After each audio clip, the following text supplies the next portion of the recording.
최근 글로벌 뉴스 흐름을 보면 군사 충돌 가능성이라는 단어가 다시 전면에 등장하고 있습니다.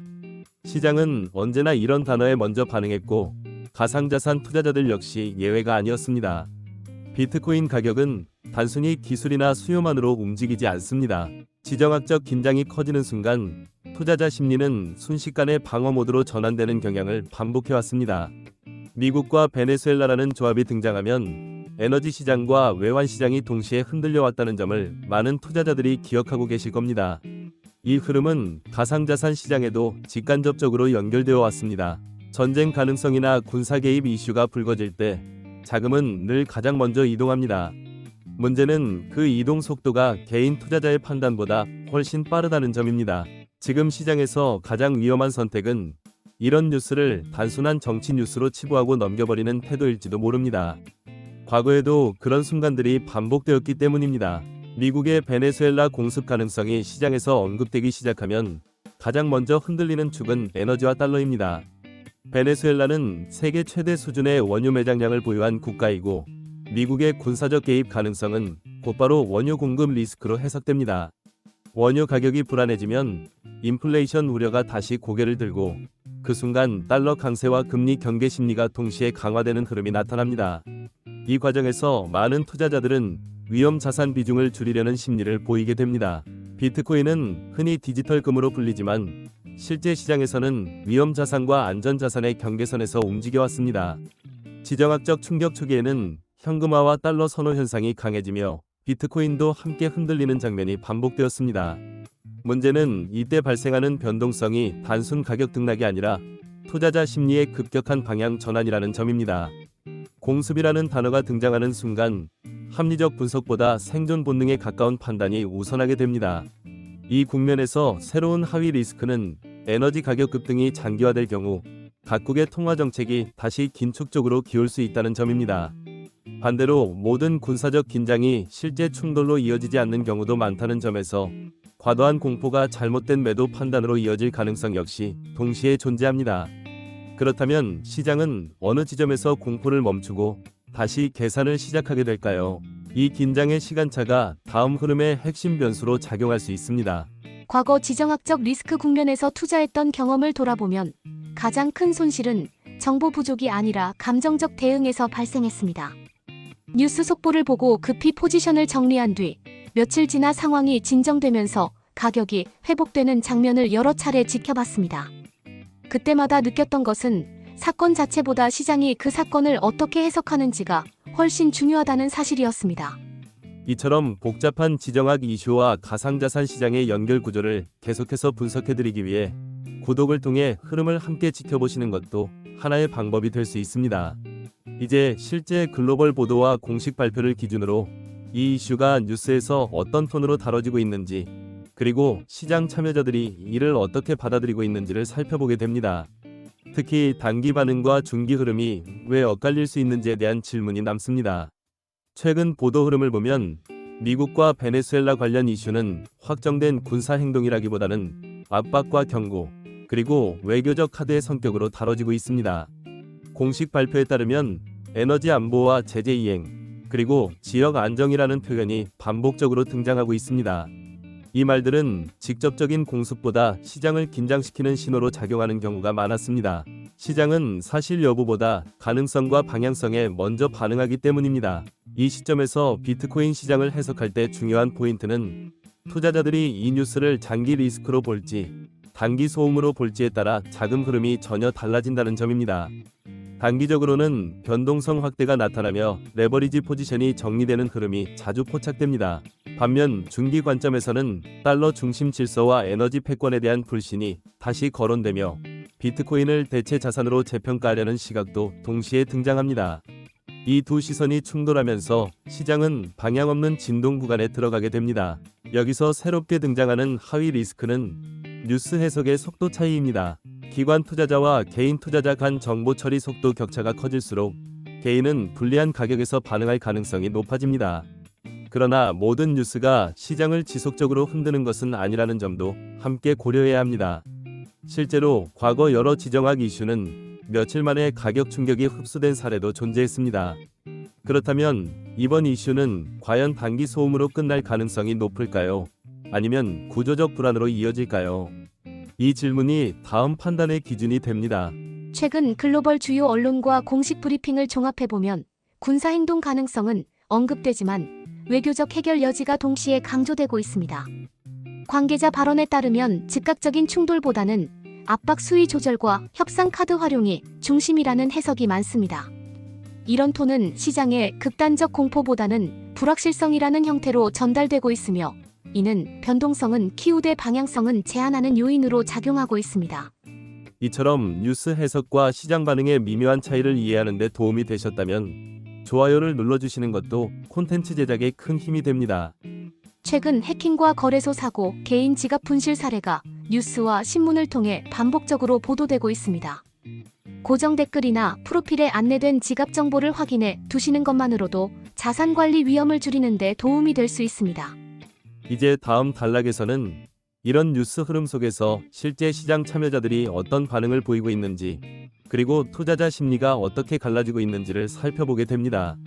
공포와 기회인식이 동시에 나타나는 이유는 무엇일까요? 그 갈림길에 어떤 변수가 놓여 있는지가 다음 핵심 질문으로 남습니다.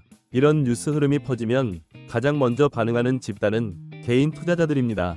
온라인 커뮤니티와 거래소 데이터에서 공통적으로 관찰되는 현상은 공포와 기대가 동시에 증폭된다는 점입니다.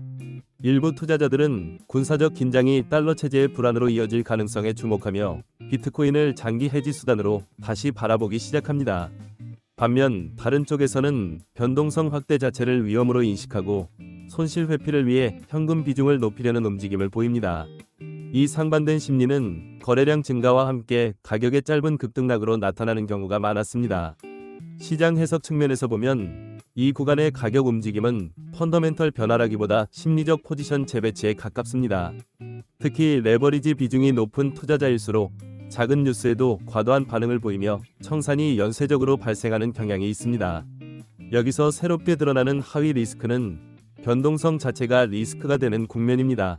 가격 방향을 맞추는 문제보다 출렁임을 견디지 못하고 시장에서 이탈하는 참여자가 늘어나는 현상이 더 큰 손실로 이어질 수 있습니다. 동시에 오해도 존재합니다. 지정학 이슈가 등장하면 비트코인이 항상 상승하거나 하락한다고 단정하는 시각입니다. 실제로는 같은 뉴스라도 유동성 상황, 금리 환경, 시장 포지션 상태에 따라 전혀 다른 결과가 나왔습니다. 이런 점을 고려하지 않으면 과거 사례를 잘못 적용하는 오류에 빠질 수 있습니다. 시청자 반응을 종합해보면 불안하다는 의견과 기회로 본다는 의견이 거의 같은 비율로 나타나고 있습니다. 일부는 예전에 비슷한 뉴스에서 손실을 봤던 경험을 언급하며 조심해야 한다고 말하고, 다른 일부는 장기적으로 이런 불안정성이 비트코인의 존재 이유를 강화한다고 주장합니다. 이처럼 반응이 갈리는 상황 자체가 현재 시장이 명확한 합의 구간에 있지 않다는 신호로 해석될 수 있습니다. 이런 상황에서 여러분은 지정학적 리스크를 비트코인의 어떤 변수로 보고 계신지 댓글로 의견을 남겨주셔도 좋겠습니다. 이런 뉴스 흐름 속에서 시장 참여자들의 발언을 종합해보면 공통적으로 반복되는 키워드는 불확실성 관리입니다. 기관 투자자와 대형 트레이더들은 군사적 충돌 가능성 자체보다 그 가능성이 금융시장 전반에 어떤 변수를 추가하는지를 더 중요하게 보고 있습니다. 미국과 베네수엘라 이슈가 언급될 때마다 원유 가격, 달러 인덱스, 미국 국채 금리가 동시에 움직이는 패턴이 나타났고, 이 세 가지 지표는 비트코인 변동성의 배경 조건으로 작용해왔습니다. 시장 해석의 핵심은 비트코인이 단독으로 움직이는 자산이 아니라는 점입니다. 에너지 가격이 불안정해지면 인플레이션 기대가 살아나고, 이는 다시 통화 정책에 대한 경계 심리를 자극합니다. 이 과정에서 위험 자산 전반이 압박을 받을 수 있고, 비트코인 역시 그 흐름에서 자유롭지 못합니다. 다만 동시에 달러 중심 금융 질서에 대한 신뢰가 흔들릴 때 비트코인을 구조적 대안으로 바라보는 시선도 다시 힘을 얻습니다. 이 두 힘이 충돌하면서 시장은 방향성이 아니라 변동성 중심의 국면에 머무르게 됩니다. 여기서 추가로 고려해야 할 하위 리스크는 정책 대응입니다. 지정학 리스크가 확대될 경우 각국 정부와 중앙은행이 예상보다 빠르게 개입할 가능성이 생기며, 이 개입은 시장 기대를 순식간에 뒤집을 수 있습니다. 반대로 투자자들이 자주 빠지는 오해는 모든 군사 뉴스가 장기 추세를 만든다고 믿는 것입니다. 실제로는 상당수 이슈가 단기 변동성만 남기고 사라졌고 그 과정에서 성급한 판단이 누적 손실로 이어진 사례도 적지 않았습니다. 결국 이 국면에서 중요한 것은 방향 예측이 아니라 리스크 노출 정도와 대응 속도를 어떻게 조절하느냐입니다. 시장 참여자 인터뷰를 보면 많은 트레이더들이 이번 이슈를 단일 사건이 아니라 여러 변수 중 하나로 분류하고 있습니다. 한 에너지 시장 분석가는 원유 가격 변동이 안정되기 전까지 가상자산 시장도 예민한 상태를 유지할 가능성이 높다고 언급했습니다. 또 다른 기관 관계자는 지정학 리스크 자체보다 그에 대한 과도한 해석이 시장을 더 흔들 수 있다고 지적했습니다. 이런 발언들은 공포와 낙관 어느 한쪽으로 치우친 판단이 모두 위험할 수 있다는 점을 시사합니다. 이런 뉴스 흐름이 이어지는 동안 비트코인 자체의 내부 지표를 함께 살펴보면 흥미로운 대비가 나타납니다. 지정학적 불안이 커질 때마다 가격 변동성은 확대되지만 네트워크 활동이나 장기 보유자 움직임은 상대적으로 차분한 경우가 반복되어 왔습니다. 이는 단기 가격은 공포와 기대에 의해 흔들리지만 장기 참여자들은 사건 하나만으로 판단을 바꾸지 않는 경향이 있음을 시사합니다. 시장 해석 관점에서 보면 이 괴리는 투자자 층위별 시각 차이에서 비롯됩니다. 단기 자금은 뉴스에 즉각 반응하며 빠져나가거나 들어오지만 장기 자금은 유동성 조건과 정책 방향, 그리고 구조적 신뢰 문제를 더 중요하게 봅니다. 이런 국면에서 새롭게 부각되는 하위 리스크는 유동성 경색입니다. 글로벌 금융시장 전반에서 위험 회피가 강화되면 거래량이 줄어들고 작은 매도에도 가격이 크게 흔들릴 수 있습니다. 반대로 오해 역시 존재합니다. 군사적 긴장이 커질수록 비트코인 네트워크가 즉시 안전자산처럼 기능할 것이라는 기대입니다. 실제로는 안전자산으로 인식되기까지 시간이 필요했고 그 사이에는 상당한 진동 구간이 존재했습니다. 결국 이 시점에서 중요한 판단 기준은 단일 뉴스가 아니라 그 뉴스가 다른 변수들과 어떻게 겹쳐지는지입니다. 에너지 가격, 달러 흐름, 금리 기대, 그리고 시장 포지션 상태가 동시에 어떤 방향을 가리키는지가 가격보다 더 중요한 신호가 될 수 있습니다.